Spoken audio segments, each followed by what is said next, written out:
Raine Sinclair had mastered the art of disappearing. Not in the way of magic tricks or vanishing acts, but in the quiet, invisible way that happens when a family stops looking at you long before you stop existing. At family dinners, her presence was more atmospheric than human. Her mother, Lillian, with her pearl earrings and ice-edged smile, always led the conversation with the sharpness of someone hosting a competition instead of a meal. Her father, Charles, sat at the head of the table like a silent monarch, distracted by his phone, a glass of expensive wine at his elbow. And then there was Dean, the eldest, the heir, the golden son, who spoke like the world belonged to him, and perhaps it did. "Raine, you're still doing those art projects, right?" Dean asked one night, slicing into a perfectly pink steak. Raine smiled faintly. "Yes. Still doing them. That's nice." He turned to his father. "We just landed the new investor from Dubai. It's going to save the quarter." Her father nodded, proud. "That's what leadership looks like." Lillian poured herself more wine, eyes never meeting Raine's. "Maybe your brother could teach you a thing or two about initiative." Raine said nothing. She didn't need to. She'd already learned that in this family, silence was safer than honesty. What they didn't know, what none of them cared to ask, was that her so-called art projects had grown into something far beyond sketches and small commissions. Her one-bedroom apartment doubled as a studio. Her nights blurred into mornings filled with light, color, and strategy. She had built Sable Studio, a digital creative agency operating entirely under her pseudonym, A.R. Sable. No one knew who the woman behind the empire was. And Raine liked it that way. She worked with brands they read about in the business pages, crafted campaigns that set trends they bragged about at brunch without knowing she was the architect. Her success lived in the shadows, like a secret garden she watered with every insult they threw her way. Raine's family didn't believe in subtlety. They believed in titles, salaries, the language of boardrooms and balance sheets. Her father's company, Sinclair Hotels, was his kingdom, a boutique luxury chain famous in the city but fraying beneath the surface. He ruled it with the same control he used at home, strict, unyielding, and blind to change. Dean, meanwhile, wore the family name like a badge. He had the charm, the confidence, and the reckless arrogance of someone who'd never failed publicly, only quietly, and always covered by money. Lillian had once been a model before marrying into the Sinclair fortune, and she clung to her social image as though it were oxygen. Every dinner was a performance. Every guest list a trophy. And Raine, the quiet daughter with ink-stained hands and soft ambition, was their one aesthetic flaw. "Darling," Lillian said one afternoon over lunch, "I worry you've gotten comfortable. You're nearly 30, and all this freelance work. Don't you want a real job?" Raine stirred her tea. "I already have one." Her mother smiled thinly. "A job with benefits, Raine. A career." "I have a business." Lillian blinked, as if she hadn't heard right. "Oh, sweetheart," she said finally. "You mean your hobby? That's lovely." Raine didn't respond. She'd learned that trying to explain her success was like trying to explain color to someone who chose to live in black and white. The thing about quiet people, though, is that their storms never show until they're ready. When Sinclair Hotels began its slow decline, no one was surprised except them. The world had changed. Travel habits shifted. Digital marketing became everything, and their outdated strategies couldn't compete. Dean insisted they just needed better PR. Charles refused to believe his empire could crumble. Lillian pretended it wasn't happening at all. At Sunday dinner, Raine listened as they discussed restructuring and temporary cutbacks. Dean leaned back, swirling his wine. "It's just a dip. We'll bounce back." Raine looked at him. "Have you considered changing the brand strategy?" He laughed. "You don't understand, Raine. It's not a design problem. It's business." Her mother nodded approvingly. "Exactly. This isn't about aesthetics." Raine's fork paused midair. "Sometimes aesthetics are the problem," she said softly. They ignored her. That night, she walked home through the cold, the city lights sharp against her reflection in the windows of passing cars. And an idea began to grow. Over the next few weeks, Raine poured her frustration into design drafts. She studied Sinclair Hotel's branding, the dated logo, the pretentious tagline, the sterile tone. It was an empire trying to sell nostalgia to a generation craving authenticity. She didn't tell anyone what she was doing. By day, she worked on client projects. By night, she reimagined her family's legacy from scratch, new visuals, new messaging, new life. When she finally finished, she uploaded the pitch to her agency's portal. Client, Sinclair Hotel submitted by A.R. Sable. She hit send. And for the first time in years, she slept soundly. A week later, her brother called. "You'll never believe this," Dean said, sounding almost boyish. "We've got this rebrand proposal that's incredible. From some boutique agency, Sable Studio, I think?" Raine kept her voice steady. "Oh? Yeah. They've nailed it? The tone, the design, everything. It's like they get us. We're setting up a meeting with them next week. If it's as good as it looks, this could save the company." "That's great, Dean," Raine said quietly. He laughed. "See? Maybe you should get a job there. You'd love it." When the call ended, Raine stared at the phone and smiled. The meeting went as she'd planned, through her associate, a skilled negotiator who didn't know Sable's true identity either. The contract was signed. Work began immediately. Within months, the transformation was visible everywhere. Billboards across the city replaced the old gold and cream branding with minimalist tones, clean typography, and a warmth that spoke to travelers instead of investors. Social media campaigns went viral. Influencers praised the freshness of the new Sinclair Hotel's image. The bookings doubled. The company rebounded. Her father took credit in interviews. Dean boasted about his vision. Lillian told her friends that the Sinclairs are back. And Raine watched quietly from the sidelines. Because sometimes, success is sweetest when no one knows it's yours. But secrets have gravity. And Raine's was beginning to pull at the surface. One evening, she attended a small industry event with a friend. A marketing director on stage mentioned Sable Studio as a mystery agency reshaping modern branding. "Whoever's behind it," the speaker said, "has revolutionized creative strategy, and they're nominated for the International Design Innovator Award this year."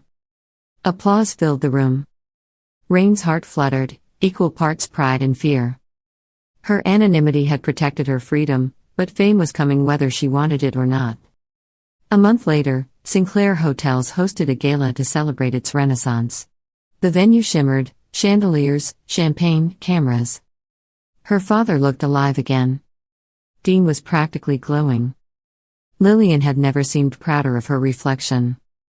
Raine went because she always did, blending into the crowd, a familiar ghost among familiar arrogance.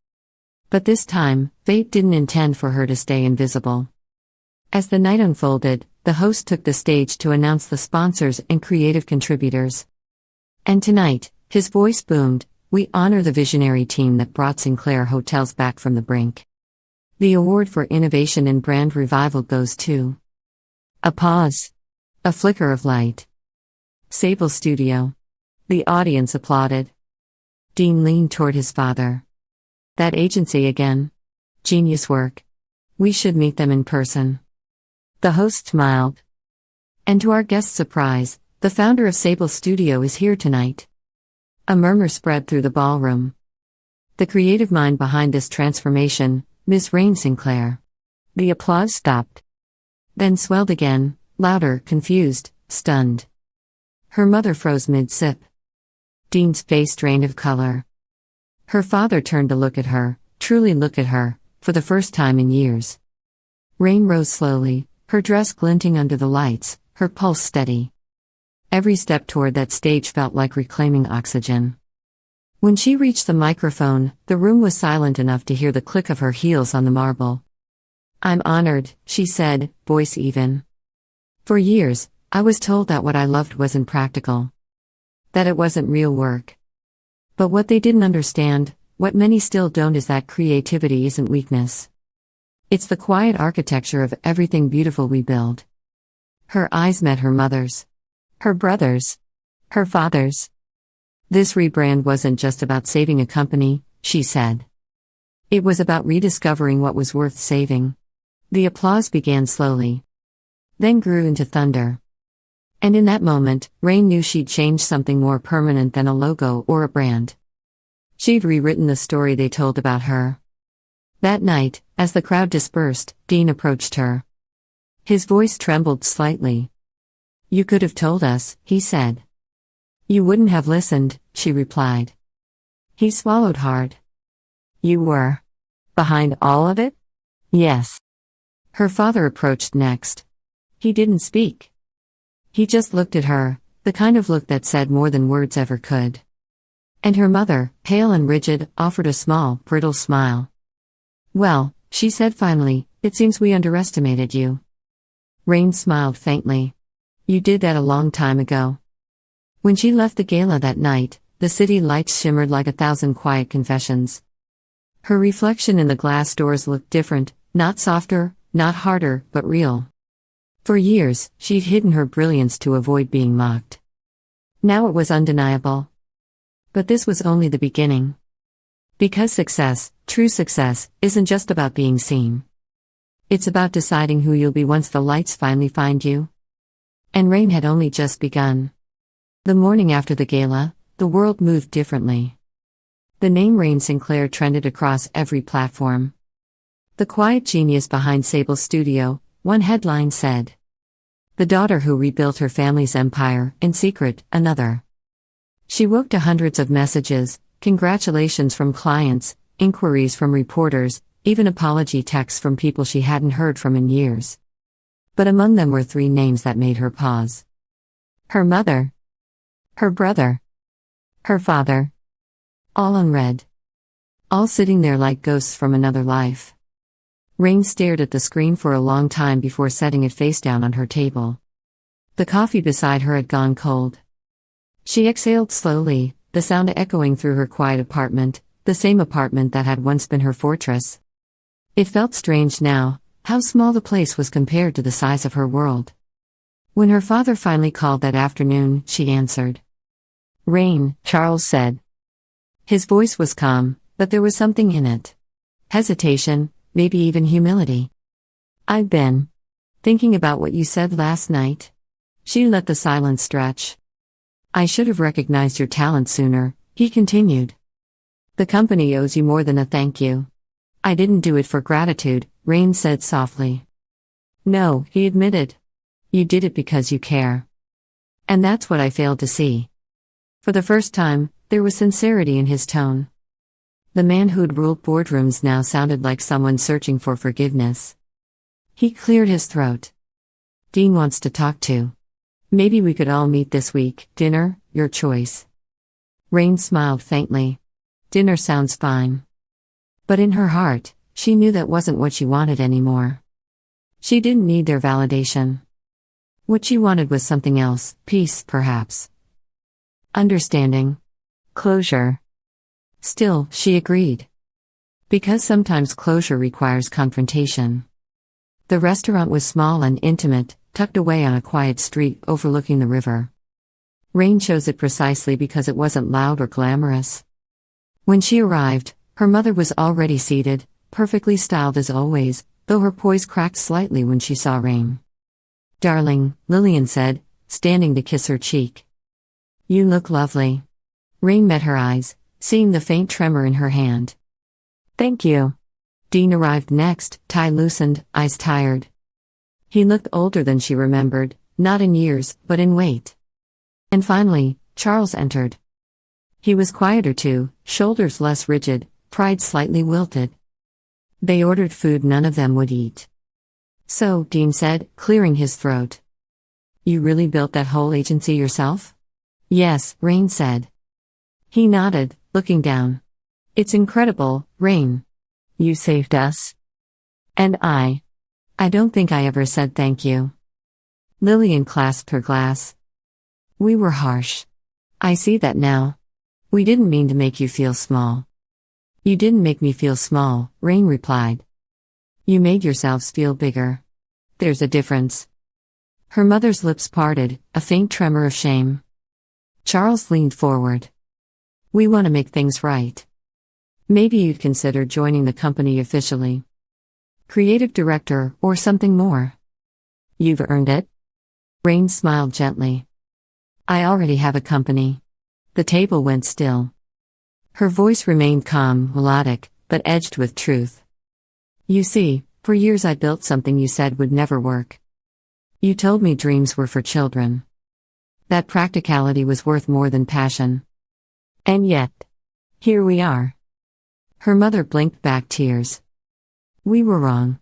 Raine nodded slowly. Yes. You were. The silence that followed was long, uncomfortable, but not cruel. It was honest. The kind of silence that rebuilds something that was once broken. When the check came, Raine reached for it. Her father stopped her hand gently. No, he said. You've already paid for everything else. She smiled at that, a small, human smile. That dinner marked the end of one life and the quiet beginning of another. The world around her began to change. Her agency exploded in growth. She hired designers, writers, strategists, people like her, overlooked, underappreciated, brilliant. She gave them space to shine.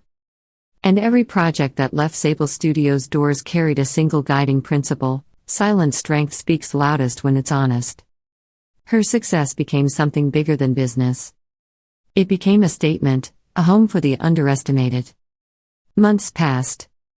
Her father invited her to the company's annual board meeting to present a new creative partnership. When she walked into the glass tower that had once made her feel small, she no longer felt out of place.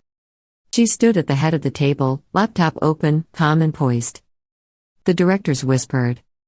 Her father watched with quiet pride. Dean leaned forward, scribbling notes. And as she spoke, clear, confident, commanding, the truth settled over her like sunlight. She didn't need to be invited to the table anymore. She was building her own. But poetic justice has a strange rhythm. It doesn't always arrive with vengeance. Sometimes it comes dressed as grace. One afternoon, Lillian visited her studio for the first time. Raine found her mother standing by the window, looking out over the city, the same city she once ruled through social circles and reputation. You built all this, Lillian said softly. Raine nodded. Yes. Her mother turned, her eyes glassy. I used to think you were wasting your life. I thought art was fragile. Raine smiled faintly. So did I, until I realized fragility isn't weakness. Lillian's voice trembled. I don't deserve your forgiveness. Raine exhaled. Forgiveness isn't something you earn. It's something you offer. Her mother looked away. Then why offer it to me? Raine's eyes softened. Because I don't want to carry it anymore. The moment lingered, quiet, fragile, redemptive. And for the first time in her life, Lillian reached out and took her daughter's hand. That night, Raine stayed late in the studio, lights dim, the hum of the city below. Her reflection in the window was no longer the ghost of the girl who used to hide behind her sketches. She was still, calm, real. On her desk lay a letter she'd received earlier that day, an invitation to speak at a global creative summit in Tokyo. Keynote speaker, Raine Sinclair, founder of Sable Studio. The girl who once couldn't speak at her own family's dinner table was now being asked to speak to the world. At the summit, she stood before an audience of thousands. The lights were bright, but she was unafraid. When I started, she began, I was told that art wouldn't pay the bills. That quiet people couldn't lead. That value only comes from being loud, visible, relentless. She paused, looking out over the crowd. But I learned something different. Success doesn't always roar. Sometimes it whispers. It grows in silence until one day it blooms, undeniable. Applause rolled through the hall. She smiled, closing her notes. And when it does, don't apologize for how long it took to be seen. The roots were working all along. Back home, months later, she visited her father's house for a family dinner, not out of duty, but choice. The mood was different now. Lillian was gentler. Dean listened more than he spoke. Charles looked at his daughter not as a mystery, but as a legacy. Over dessert, Dean raised a glass. To Raine, he said. For teaching us that the quiet ones can shake the loudest rooms. Her father nodded. And for reminding us that strength doesn't always need to shout. They clinked glasses. Raine smiled, not out of triumph but peace. For years, she had wanted them to see her. Now, she realized she didn't need their recognition to exist. She had built a world where her voice was enough, a life defined not by inheritance, but creation. Later that night, she walked outside alone. The air was cool, the city glittering below like a sea of possibility. The moon hung over the skyline, calm, luminous, unbothered by the noise below. She thought about the years spent being invisible, the pain, the dismissal, the quiet nights of doubt. And then she smiled. Because every scar had become a brushstroke. Every silence, a note in her symphony. She was no longer the shadow in her family's story. She was the author.